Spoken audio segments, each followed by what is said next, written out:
Acerca de reino de Deus, né? Falando sobre reino de Deus. E então eu relacionei essa apresentação à lição de vocês. Então eu peguei trechos da lição e fui relacionando com aquilo que a gente vai abordar, para a gente ver, a gente perceber que como representantes do reino de Deus, como integrantes do reino de Deus, nós estamos em antagonismo a certas forças que estão presentes na atualidade.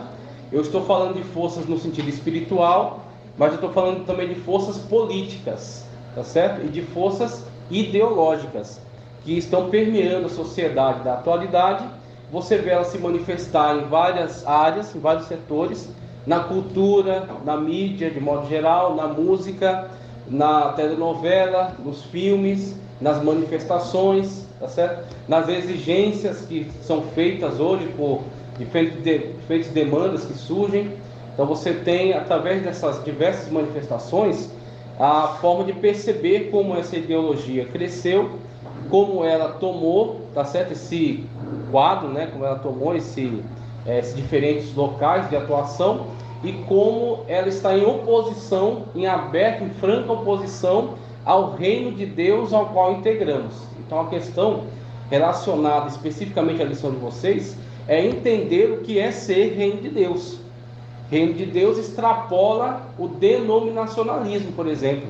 Extrapola a questão denominacional de Assembleia de Deus, batista, cristã, tá certo? Presbiteriana. Isso é relevante como igreja local, é relevante como o local onde você congrega, as pessoas com quem você interage, é o hall de membros onde você está integrado.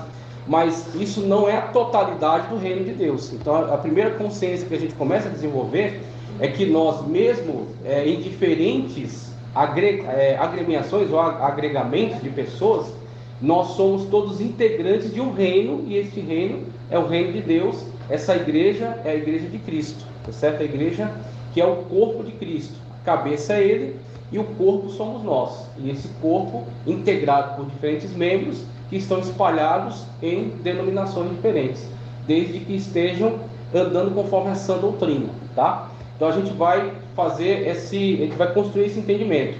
Somos reino de Deus. Como reino de Deus, temos que ter essa consciência amplificada, de não ficar somente restrito à denominação. Entender que nós, juntamente com outros, estão servindo ao mesmo Deus, ao mesmo Senhor. E estão em oposição, em antagonismo a essas ideologias que estão presentes na sociedade, na faculdade, na escola. Então você vê uma abordagem de um professor de geografia. Eu, quando estava fazendo aí meu ensino médio, o primeiro contato que eu tive com a ideologia marxista foi através da escola, através de uma professora de geografia que tinha assim ela de fato tinha uma atuação militante, no sentido de não permitir qualquer outro tipo de colocação, mas se impor a sua narrativa, independentemente de comprovação, de fatos. Ela impõe a sua narrativa. As coisas aconteceram assim e você, como aluno, se sente acuado. Você não se sente capacitado e nem apoiado por outras pessoas que não querem comprar essa briga. Então você tem que engolir aquela narrativa, tá certo? Numa aula de geografia, numa aula de biologia, tá certo? Tratando de evolucionismo como uma doutrina e não como uma teoria, como uma possibilidade, pode ser outra, tudo bem? E você, diante dessas narrativas, o que você faz? Você meio que faz ali uma diplomacia, né? Você faz de conta que aquilo é verdadeiro, é real, você para si mesmo rejeita, mas para se manter dentro do status quo, né, para não ser rejeitado pelo grupo, você meio que consente, né, você tolera aquelas situações. Então, posteriormente, quando eu fiz pedagogia, eu comecei a fazer pela Magister, lá na Zona Sul, e eu não tinha ideia do que era marxismo cultural, nem nada disso. Eu não era interessado, o interesse era zero por esse tipo de coisa. E aí eu comecei a ver assim, como os professores trabalhavam as matérias e como eles apresentavam a pedagogia do oprimido de Paulo Freire. E eu vi ali o que era a primeira manifestação de idolatria. Tinha uma professora que, aliás, era muito legal, era muito ajudava muita gente. Só que ela, diante da imagem de Paulo Freire, só faltava ela dobrar os joelhos e adorar. Mas ela abraçava, ela beijava, ela colocava o cara no céu. Então, assim, quando você olha para essas manifestações, você percebe que a coisa está além de uma política, a coisa está além de um partidarismo. Por mais que eles não admitam, é uma religião, é a religião deles, tá? É a fé deles, são os dogmas deles, tá certo? O capital, o materialismo histórico, são as suas doutrinas. O seu Deus é Karl Marx, a sua fé é o materialismo histórico, tá certo? Então, por meio dessas questões, pode ser, tudo bem? Fica à vontade. Ih, vai precisar de cadeira, hein? Por meio dessas situações, você vai começando a ter a real dimensão com o que você está interagindo. Você não é simplesmente, eu defendo uma linha mais central, mais direita, mais esquerda, e a pessoa vai contra-argumentando sobre prós e contras. Não é somente uma questão de argumentos e contra-argumentos. É uma questão de que quando você se opõe a determinadas ideologias, como o marxismo, você ganha a partir de agora um inimigo. Você ganha a partir de agora não alguém que vai debater com você, mas alguém que vai tentar te destruir. Se ele não conseguir te destruir com argumentos, ele vai te destruir num ataque ad hominem. Ele vai tentar destruir você, tentar idiotizar você, dizer que você é tapado, você é idiota, estúpido, porque ele não tolera a possibilidade de uma outra ideia, de uma outra verdade, de uma outra realidade, senão essa, tá certo? Do marxismo no qual está imerso. Então, quando a gente começa a pesquisar melhor isso aqui, claro que eu fiz uma pesquisa parcial para poder montar a aula aqui. Isso aqui eu estou continuando ainda o trabalho de pesquisa. Então, algum material que eu recomendo, eu até trouxe aqui para mostrar, alguns livros que são fundamentais, né, para você começar, né, começar a arranhar a superfície dessa pesquisa, né? Sagrada Escritura para todas as coisas, né, para todo o tempo.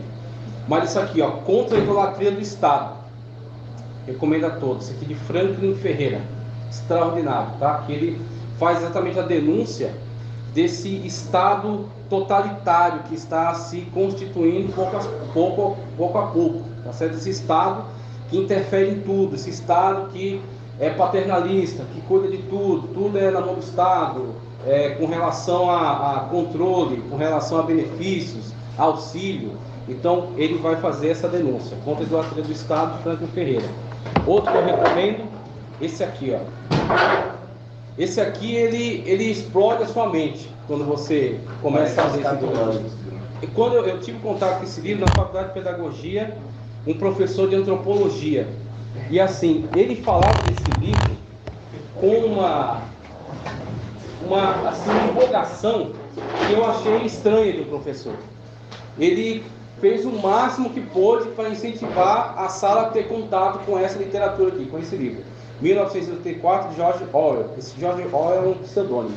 O nome é Eric Arthur Blair, de 1903 e 1950.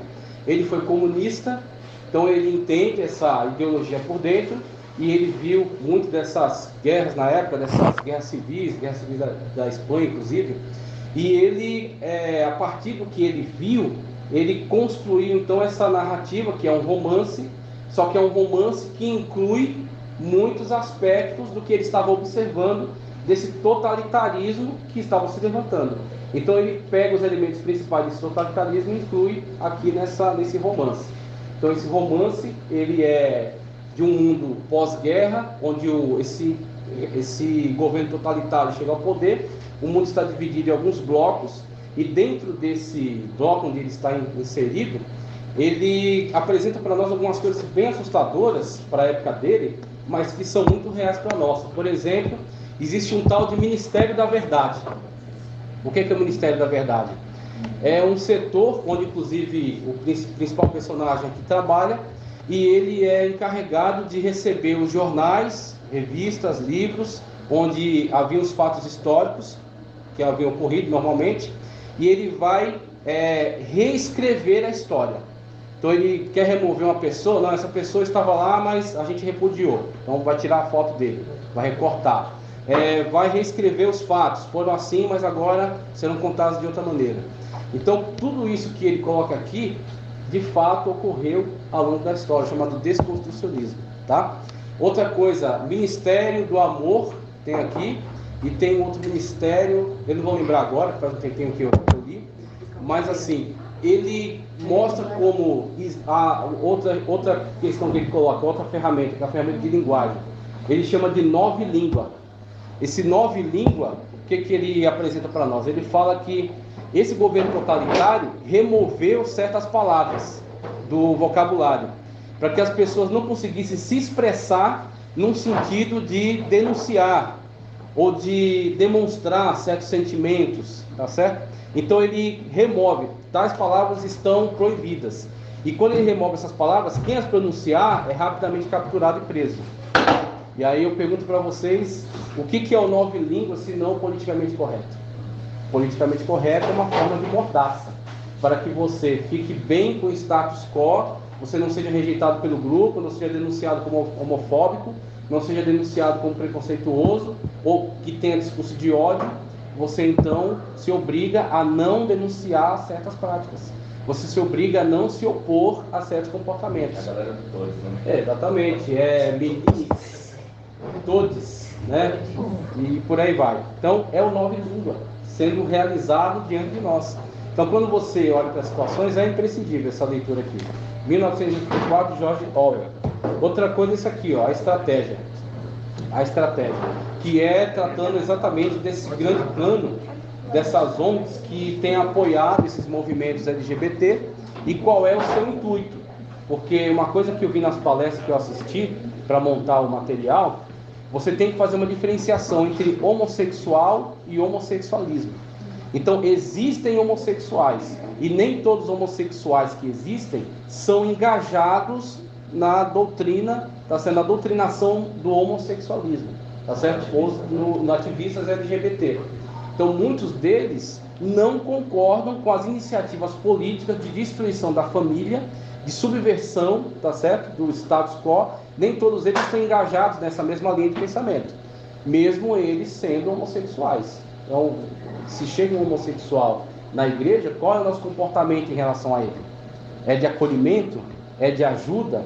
É de sinceridade na abordagem para demonstrar qual é a verdade da palavra de Deus? Ou será que nós, infelizmente, não estamos prontos para começar a virar esse jogo, começar a dar um tipo de ajuda, um tipo de auxílio, para que ele possa, então, perceber que o homossexualismo, como outros pecados, são todos pecados. O homossexualismo não é mais pecado do que o adultério, não é mais pecado do que promiscuidade, pornéia, tá? Então, quando a gente olha para essa questão, não é que existe uma perseguição contra o homossexualismo, é que existe uma oposição ao pecado. Porque o pecado do homossexual, ele é tão condenável quanto o pecado do heterossexual que trai sua esposa. Todos precisam se arrepender. Exatamente, ou do heterossexual que comete um tipo de pornéia, pornografia, ou tipo de promiscuidade. São todos condenáveis, e a igreja não está especificamente contra o homossexual, mas está contra o pecado, onde ele se manifeste. Corrupção e por aí vai, onde ele se manifeste.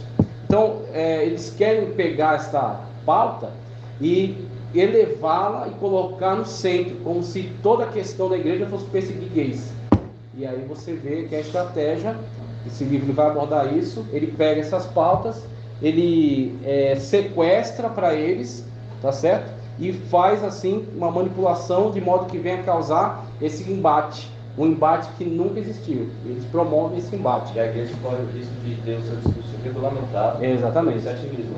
E já está sendo. Tenta falar alguma coisa no Facebook, para você ver, nas redes de comunicação. Você é bloqueado.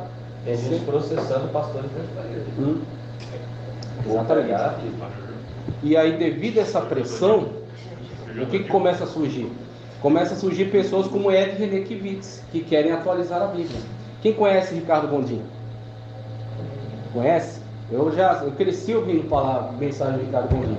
E o Ricardo Gondim, ele acaba de declarar que a igreja dele agora é uma igreja que está alinhada, inclusiva, exatamente. Tem a Bíblia inclusiva, tem a igreja inclusiva.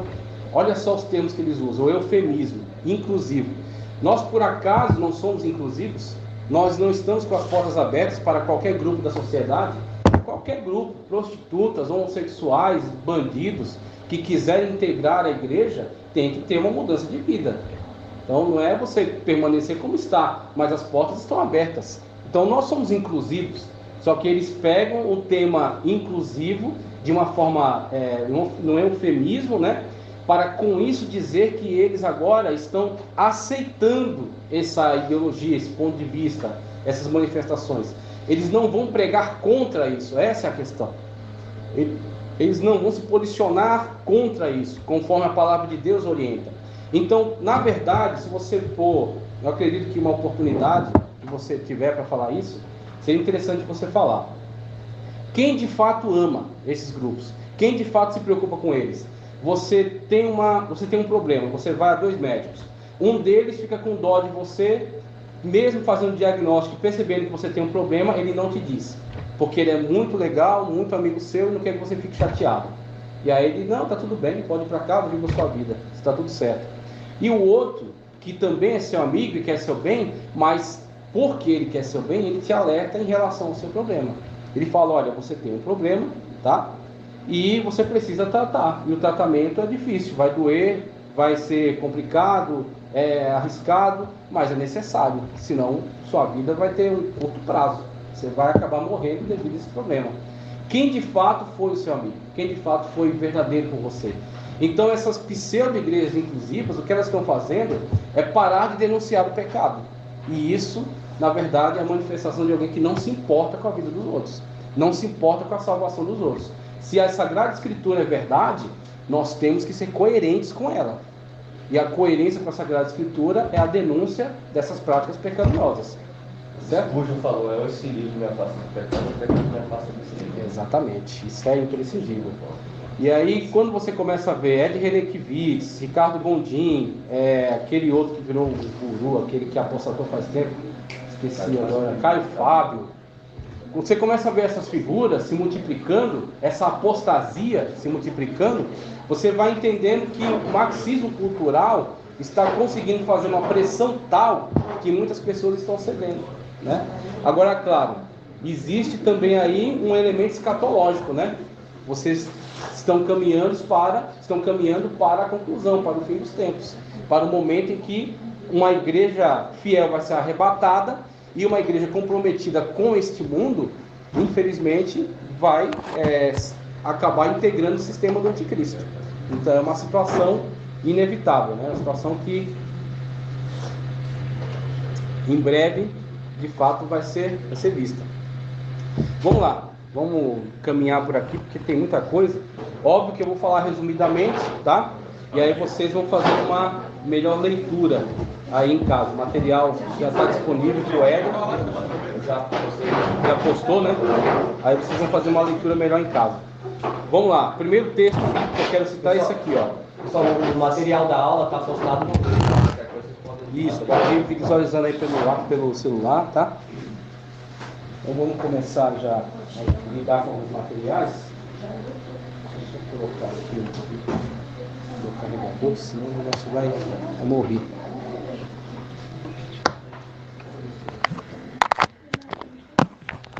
Texto de Colossenses 2, 1 ao 10 nos diz o seguinte, ó: porque quero que saibais quão grande combate tenho por vós. Essa é a postura do apologista.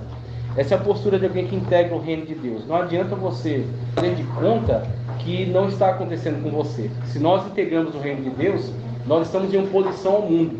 Se nós estamos em oposição ao mundo, certamente nós vamos ter combates. E esses combates vão se dar em diversas áreas. No trabalho, na faculdade, na família, no meio social. Em algum momento você vai ser combatido, né, por essas ideias.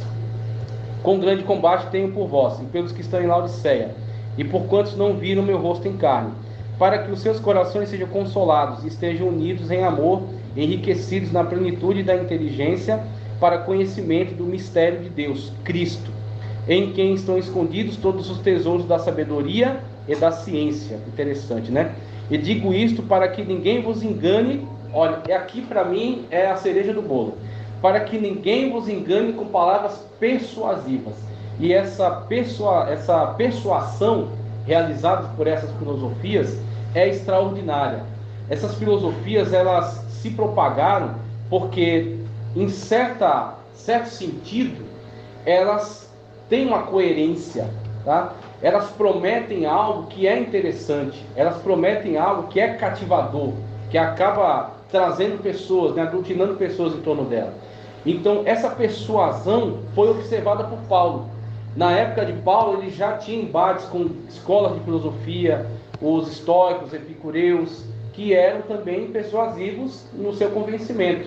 Então, Paulo já havia observado esse tipo de ação do pensador, do filósofo, tá certo? Do influenciador, que consegue persuadir, que tem bons argumentos, argumentos em algumas situações irrefutáveis, porque muitas das vezes ele não tem nenhuma dificuldade em usar algo que é antagônico ao que ele defende, ao que ele vive. Então, muitas das vezes, esses pensadores, esses formadores de opinião, na teoria, eles colocam algo que não é praticado por eles na vida real. Então, muito do que acontece dentro do marxismo é isso. São muitas verdades, muitos slogans, propagandas, que são colocados como forma de atrair a atenção, de cativar o público, tá? Então, eles cativam o público com essas promessas, tá certo? E por meio desse público que se reúne, ele vai agora manipulando. Então, é essa persuasão que Paulo observou.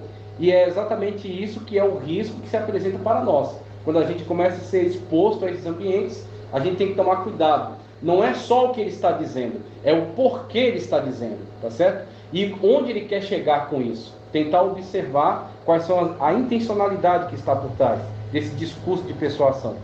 Porque, ainda que esteja ausente quanto ao corpo, contudo em espírito estou convosco, regozijando-me e vendo a vossa ordem e a firmeza da vossa fé em Cristo.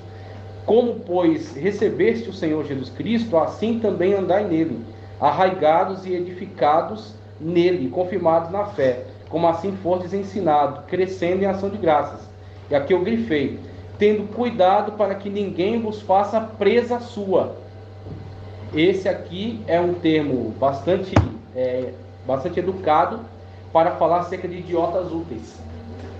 Então, faça presa sua. Você percebeu a construção da linguagem? O que vem a ser alguém ser feito presa de alguém? Senão alguém que foi engodado por uma ideia persuasiva, que não é verdadeira, que nunca se concretiza, mas que atrai a atenção, que prende a pessoa. Ela fica presa na utopia. Essa que é a grande questão do marxismo. Existe um paraíso marxista que é relatado no Manifesto Comunista, tá? Manifesto do Comunismo, Karl Marx e Engels, onde as pessoas vão trabalhar poucas horas por dia, elas vão poder desempenhar diversas atividades que ela quiser. Um dia ela escreve, outro dia ela trabalha na fábrica, outro dia ela pesca, e as mulheres e os homens não terão um compromisso fiel, matrimonial, que cada um vai fazer o que quiser do seu corpo, da sua vida, tá certo? Os bens serão coletivos, serão de todo mundo, ninguém tem propriedade privada, tá ok? Então esse é o paraíso comunista, essa é a utopia comunista, tá certo? Que foi alimentada através do Manifesto Comunista e depois do livro Origem da Família, Propriedade Privada do Estado, de Engels. Então os dois começaram com essa primeira proposta. E aí, para a concretização disso, o que ele vai descrever, né? O que ele vai asseverar?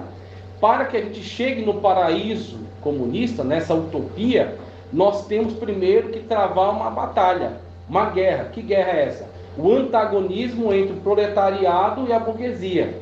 O antagonismo entre as forças da população, da sociedade, que estão libertas da religião, e os religiosos. O antagonismo entre os colonizados e os colonizadores.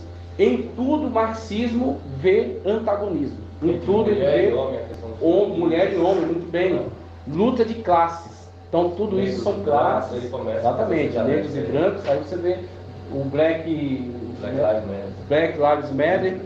A questão é: existem necessidades e causas negras reais? Sim, existem.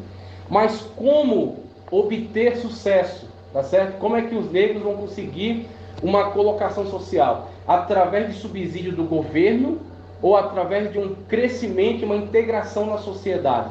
E aí, achei muito interessante uma entrevista de Morgan Freeman.